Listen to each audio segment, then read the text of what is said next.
I work as a diabetes research nurse at a medium-sized trust.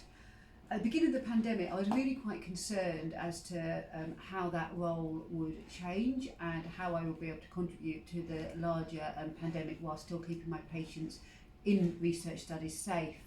Initially, there was a thought that we would go to the wards, and I did do some training, but then the urgent public health studies soon came along, and actually that was a really positive experience.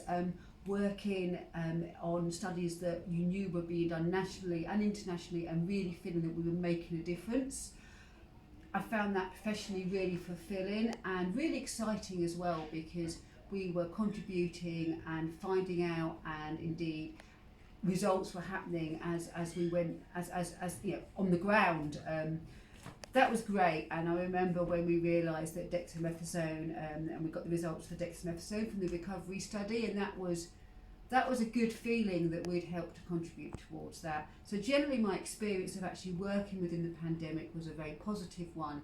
It was a nerve-wracking one as well. I always felt quite safe from a personal viewpoint, but there was a lot of uncertainty, and that still continues to a degree, and I would say that is something that eats away at you deep down, actually.